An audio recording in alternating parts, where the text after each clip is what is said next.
I left you with a great tease after talking about 5 of the biggest myths about relationships that lead people down the primrose path. I said I was going to talk about the importance of 4 minutes out of every day. And I was talking to you about myths and the fact that I like busting myths. And the reason I said I like to talk about that so much is because it's not what happens in your life that gets you all upset, if you do get upset. It's not what happens in the world. It's whether or not what you expected to happen happened in your life. You see, you have expectations, something in your mind about how things are supposed to be. If once you get into the situation, that's not what happens, that really bothers you. That's what upsets you. You know, I've been a pilot since I was a teenager. I had a really great flight instructor. His name was Bill Solomon. He was in a little town in Texas. This was just an old cowboy. He wore cowboy boots and cowboy shirts, you know, the kind that snap up the middle. They don't have buttons, they have snaps and all kinds of ornate stuff all over the front of them. Wears a cowboy hat, and he was just a flight instructor. He was a cowboy, lived on a ranch, had horses, cattle, and all, but he was a flight instructor. He was really a good student of human behavior.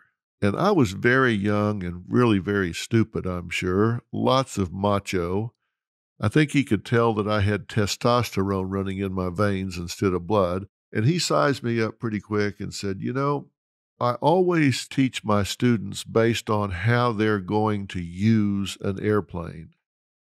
And I can tell already at a very young age, you're a hard driver. And that tells me that you're going to fly whenever you want to fly instead of when you should fly. For that reason, I suspect, unlike a lot of other people, you're going to fly whether it's clear and smooth or whether it's cloudy and raining and bumpy. So I'm going to teach you to fly in all kinds of conditions because I'm predicting that's what you're going to do. And he did. This was in the summer, and there would be days in Texas where the winds were blowing 20, 35 miles an hour. And I'd call and say, I assume we're not having our lesson. He'd say, no, we're having our lesson because I know if you get ready to go somewhere 10 years from now and it's all blustery and hot and blowing, you're going to go out there and strap in. So get out here. You're going to learn how to do it right now. So I would go out there and he would strap in. And we got in such weather that, you know, those little vents you turn up in the ceiling to get air.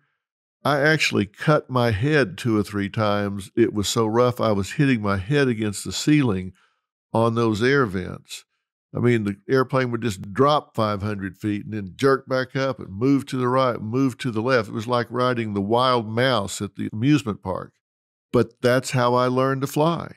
So later, when I had my license and I was by myself and I got into rough air, I was like, yeah, this is rough air. This is what I expected. I've been in this 100 times. This is what I learned to fly in. My pulse didn't go up one bit. But he also trained my older sister, Dina. She was a sweaty palm pilot. She flew when it was severe clear and mill pond calm. I mean, it had to be like glass. And that's the only time she wanted to fly. In fact, I'm not sure she ever left the pattern. She would go up, make a left turn, go downwind, make a left turn on crosswind, left turn on final, land. I think she just flew like a racetrack around the airport. That was the extent of her flight, and she absolutely loved it. And when she would fly by herself, she took a giant stuffed Snoopy dog and put it in the seat beside her because she didn't want to be by herself. The first time she ever got into any bumpy air, she completely panicked. Absolute crisis situation for her. I remember one time coming back from Oklahoma into Texas, we got on the fringe of some thunderstorms and it got pretty rough. I looked in the back seat where she was sitting and she was crying and turned white. I didn't even think anything about it. We got on the ground and I said, what is wrong with you? She said, oh my God, I can't believe we're still alive. And I have to say, she never flew again after that day. I'm dead serious. She never flew again after that day. Why? Her expectations were violated. Mine were not. I expected rough air. I learned to fly in rough air. I was used to being bumped around. It wasn't unsafe. It was just unpleasant. But for her, it was the same as going down in a screaming dive.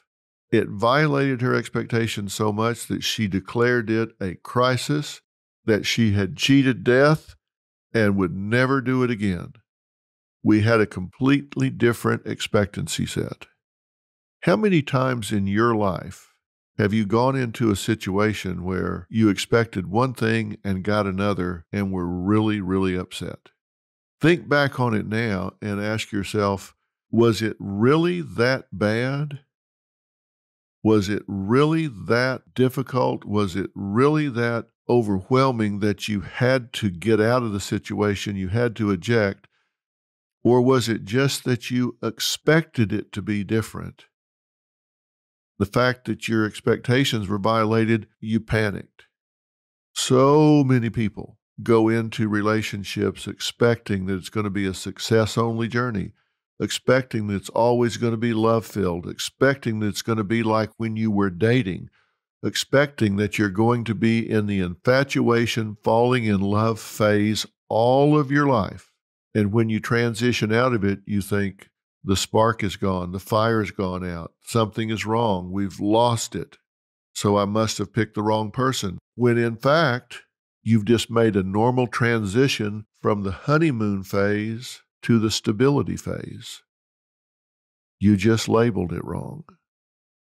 So that's why I like to clear up myths. You might actually have a very healthy relationship, but because you have unrealistic expectations, you label it as being unacceptable when in fact it may be well above the norm. The first myth I talked about was a great relationship depends on a great meeting of the minds, meaning you have to see things the way your partner does. That's not true. Myth number 2, that it demands a great romance. That's just simply not true. I said myth number 3 was a great relationship requires great problem solving, that you've got to spot your problems, be able to work them out, get them behind you, and never see them come up again. That's just simply not true. There are some problems that you will never solve because you will never be like your partner. Myth number 4, a great relationship requires common interests that bond people together. Just simply not true. There are going to be things that you like to do that your spouse doesn't like to do and your spouse likes to do that you don't like to do.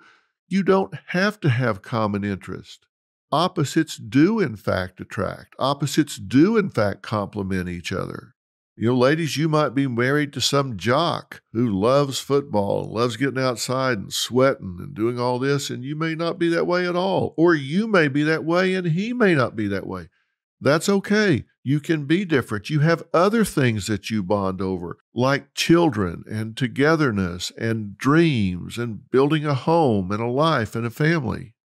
And myth number 5 that I didn't spend much time on because it's so ludicrous is that relationships, in order to be great, have to be peaceful. Merging 2 lives is not a success-only, pain-free journey.